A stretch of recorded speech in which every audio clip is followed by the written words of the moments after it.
New Doll by Dorothy M. Kunhardt, illustrated by Lucinda McQueen.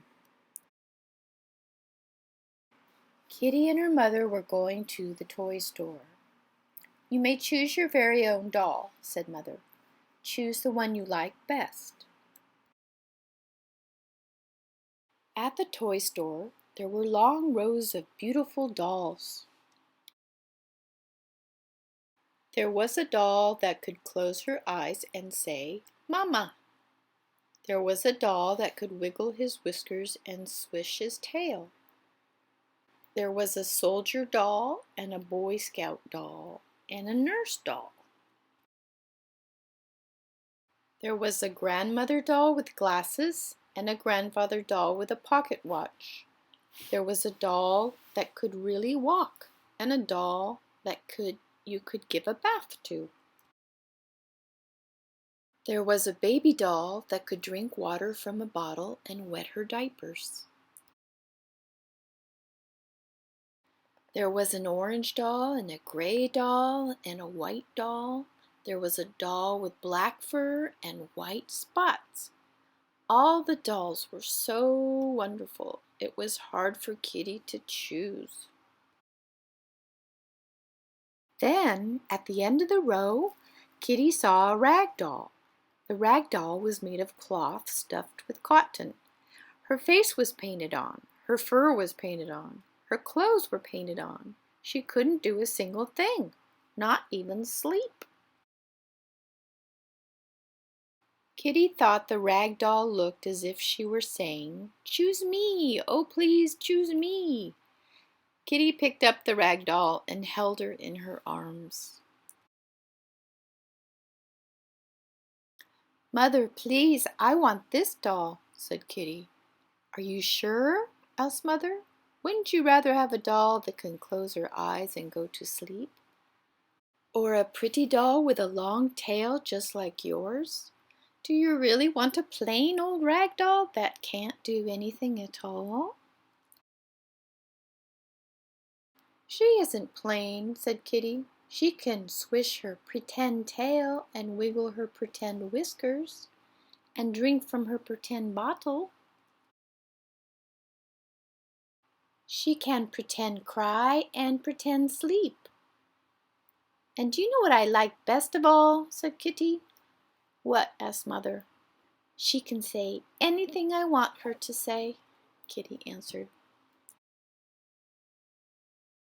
"All right," said Mother. "We'll buy her, and she'll be your very own." Mother paid for the rag doll. "Now you're her mother," she said to Kitty. The two mothers walked home. Kitty hugged her rag doll, and she pretended the rag doll said, "I love you, Mother." The end.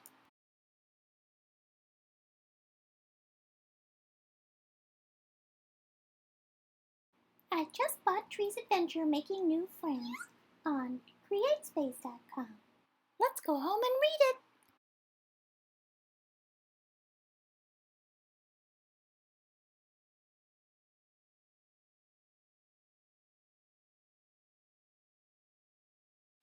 Tree's Adventure Making New Friends by Tumpsky Small. Corinne and Pamela were new friends. They talked about the time they met when traveling. Tree was listening. "I have been standing here forever. I want to make new friends." Tree pulled his roots right out of the ground. "Here are some boots, and just my size."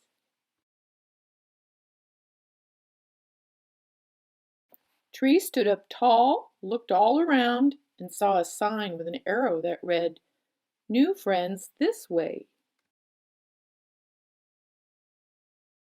Tree decided to bring along a first aid satchel. "It is smart to travel prepared," he thought. Tree went down the dirt path and shortly came upon a barn. I'm Tree. I am traveling to make new friends. The barn animals looked at Tree and stared. They had never seen a walking, continued down the path and waved excitedly when he saw two new friends. Toppled over and Tree tumbled out. Al was the first to see that Tree had broken his arm on his way to make new friends.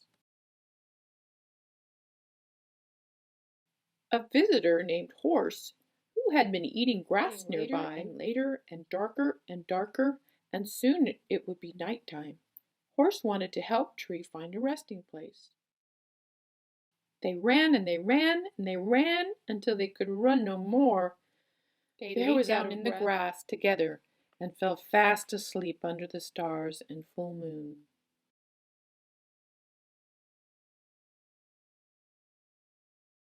When they woke up, you can purchase this book, Tree's Adventure Making New Friends, by Kristen Montgomery Small at Amazon or CreateSpace. Thanks, friends. Up next is a really good story. Click on Tumpsky's face to subscribe. Oh yeah,